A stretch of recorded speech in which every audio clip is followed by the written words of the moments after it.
Oke, selanjutnya kita analisis kinematik.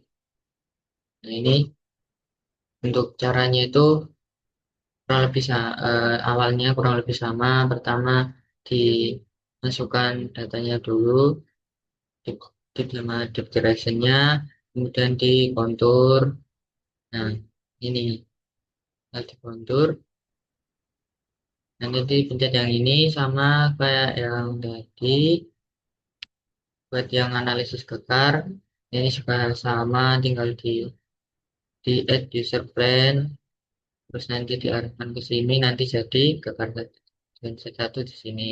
Kemudian ini lagi, kemudian diarahkan ke sini, jadi genset 2 di sini.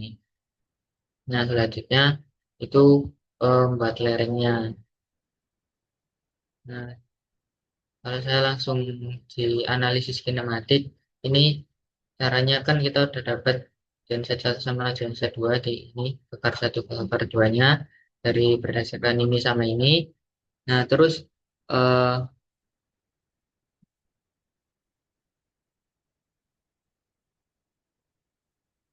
nah, selanjutnya itu kita analisis kinematik. Nah, ini analisis kinematik yang banyak seperti ini, kita pencet saja. Nah, maka akan muncul,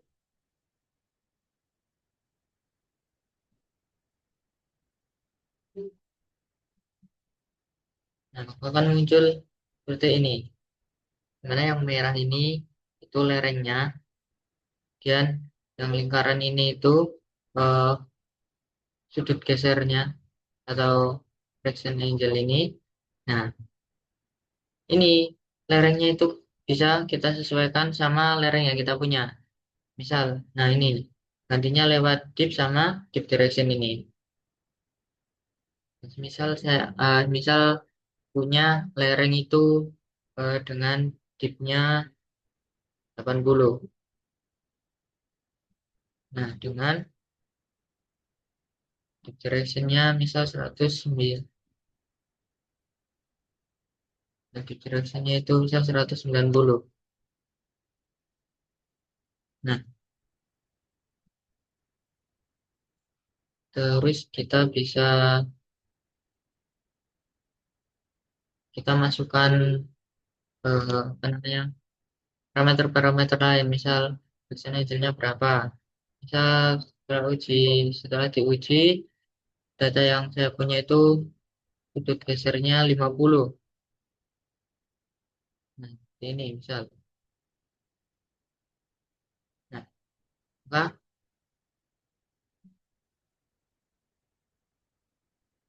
nah ini adalah gambaran dari bentuk nyalinya.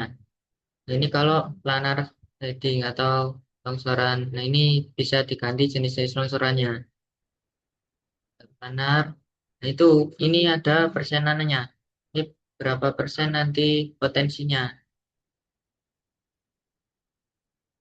Nah, kalau planar itu potensinya 7,96. Kita cari yang berpotensi besar.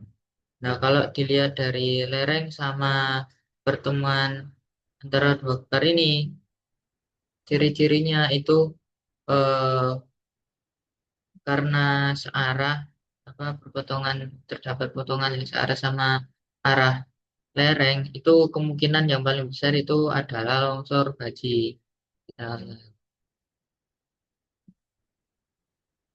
Nah, setelah kita ganti ke longsoran baji itu, ini jadi lebih besar persenannya. Nah, ini bisa dilihat. Nah, berarti ini eh, secara persenan ini kemungkinan terjadinya longsor ini cukup besar dengan 42 titik kritis.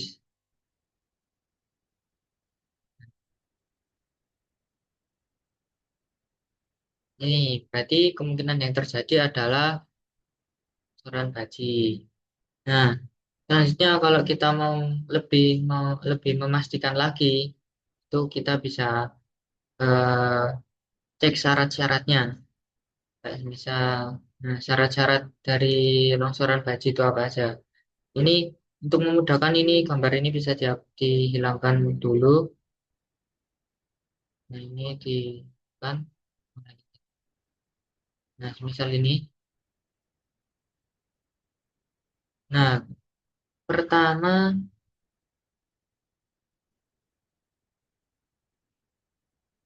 ini lerengnya. Nah, syarat pertama itu terdapat potongan searah dengan lereng. Nah, ini kalau kita lihat ini ada potongan yang searah dengan lereng. Lerengnya merah ini dan berpotongannya yang ini. Nah, ini di sini. Nah, ini terdapat potongan searah dengan lereng. Nah, berarti syarat pertama memenuhi. Selanjutnya ke syarat yang kedua. Kedua itu sudut kemiringan garis potong harus lebih kecil dari kemiringan lereng. Jadi sudut potongnya harus lebih kecil dari kemiringan lereng. Nah, cara kita tahu sudut kemiringan garis potongan ini kita bisa langsung arahkan saja ke sini, ke titik ini. Nah, ini ya, tren atau plansnya ini di pojok sini, pojok sini itu bisa kita lihat langsung. Misal sini. Nah, ini perpotongannya di sini misal. Nah, ini perpotongan, ini tren, dan plannya itu ada 188 garis miring 77. Nah, ini jadi plannya ini di 77. Nah, sedangkan di kemiringan lerengnya itu adalah 80.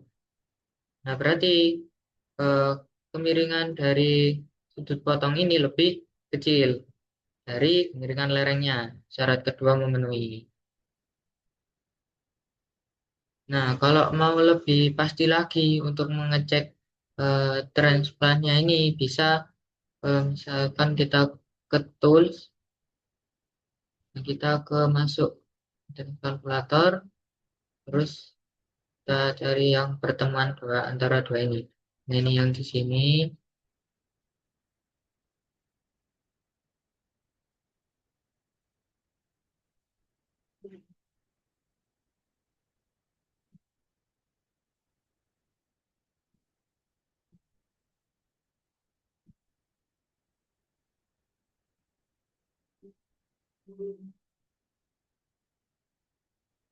Ini dengan yang di sini.